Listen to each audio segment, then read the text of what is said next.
Why you don't attract what you want, you generate what you are.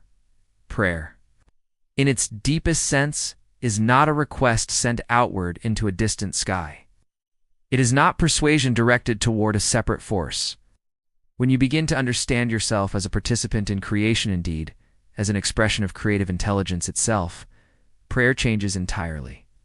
It ceases to be asking and becomes aligning. It ceases to be begging and becomes being.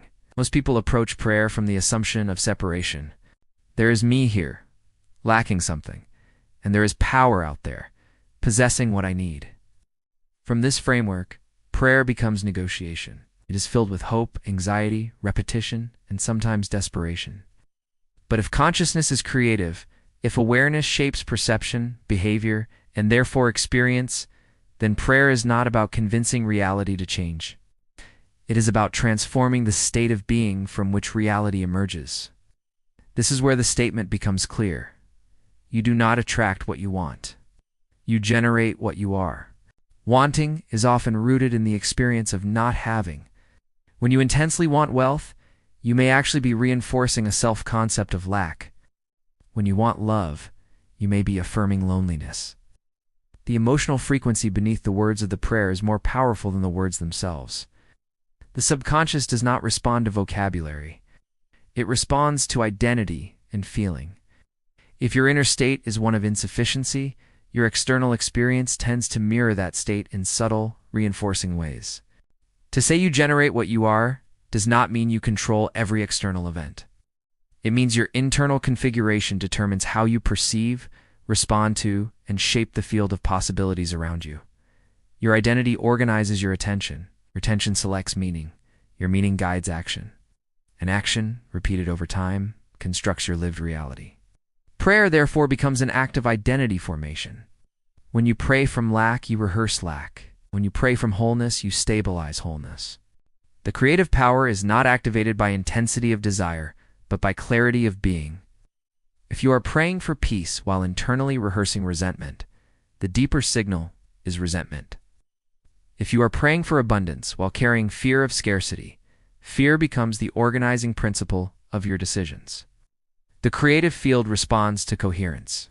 This idea appears in many spiritual traditions in different language.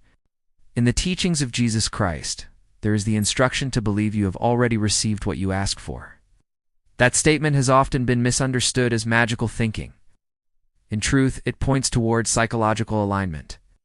To believe you have received is to adopt the emotional posture of fulfillment before external confirmation appears.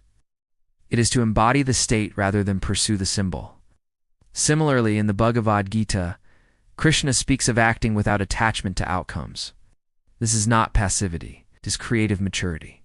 When identity is stable, action flows without desperation. The outcome becomes a reflection of alignment rather than a remedy for insecurity. When you understand prayer as alignment, you stop asking, "How do I get this?" Begin asking, "Who must I become to naturally express this?" That shift changes everything. Consider love. If you want a loving relationship, you can pray for a partner, or you can cultivate the qualities of presence, empathy, steadiness, and self-respect that make love sustainable. The second form of prayer is creative. It is embodied. It generates relational experiences because you are now operating from a loving state. You are not waiting for love to arrive. You are expressing it. The same principle applies to wealth. Wealth is not only money. It is a mindset of sufficiency, value creation, and disciplined vision. If you identify as someone who lacks, you will hesitate, undercharge, avoid risk, or sabotage opportunities. If you identify as someone who creates value, your behaviors reorganize. Your language changes. Decisions compound differently. The outer result eventually reflects the inner shift. This is not superstition. It's a psychological causation unfolding over time. The human nervous system is a pattern recognition and prediction engine. It filters reality according to deeply held beliefs. If you believe you are unworthy, you will unconsciously select evidence that confirms that narrative. If you believe you are capable, you will notice opportunities aligned with that belief. Prayer, then, is the conscious installation of a new internal pattern. It is neurocognitive reconditioning. It is emotional rehearsal, but this process requires honesty. Many people attempt to affirm abundance while secretly fearing loss. They repeat words without shifting embodiment. Creative prayer is not verbal repetition. It is immersive experience.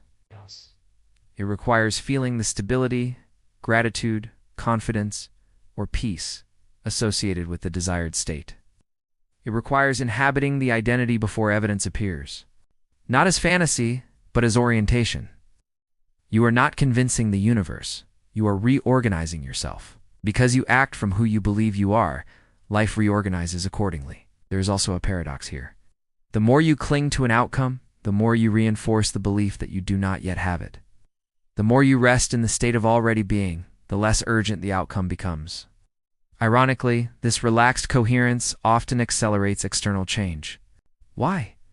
Because fear no longer constricts perception. You see more, you act more fluidly. You take aligned risks. You withdraw from misaligned environments. Creative power flows through clarity. This understanding also introduces responsibility. If you generate what you are, then victim narratives lose their grip. This does not deny injustice or external difficulty. It acknowledges that your interpretation and response remain within your creative domain. You cannot always control circumstances, but you can shape the identity from which you meet them. That identity determines whether adversity becomes confirmation of limitation or a catalyst for expansion. Prayer, in this higher sense, is daily calibration. It is asking, what state am I stabilizing today? Fear or faith? Scarcity or sufficiency?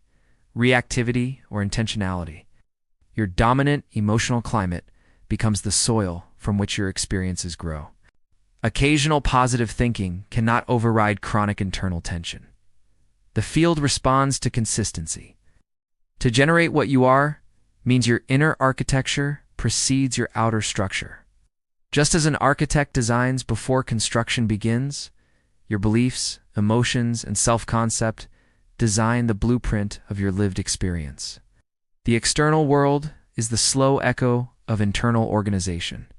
When prayer becomes creative embodiment, gratitude becomes central. Gratitude is not polite appreciation. It is recognition of sufficiency in the present moment. From sufficiency, creativity expands. From deficiency, contraction persists. Gratitude stabilizes the nervous system. It signals safety. From safety, imagination, and initiative awaken. Creative prayer is not passive waiting. It is disciplined becoming. It is waking each day and choosing alignment over reaction. It is monitoring language because language reinforces identity. It is examining habits because habits embody belief. It is refining emotional responses because emotion drives behavior. Over time, these shifts compound. The person who once prayed for confidence becomes confident. The one who prayed for clarity becomes decisive. The one who prayed for abundance becomes value-oriented and generous. The transformation does not arrive from outside. It unfolds from within. You do not attract what you want. You generate what you are. This does not eliminate mystery. Life remains dynamic, complex, and interconnected. But it reframes your role from supplicant to co-creator. It transforms prayer from pleading to participation. Instead of asking reality to change while remaining the same, you become the change that reality reflects. The question, then, is not what you are praying for. The question is who you are becoming while you pray.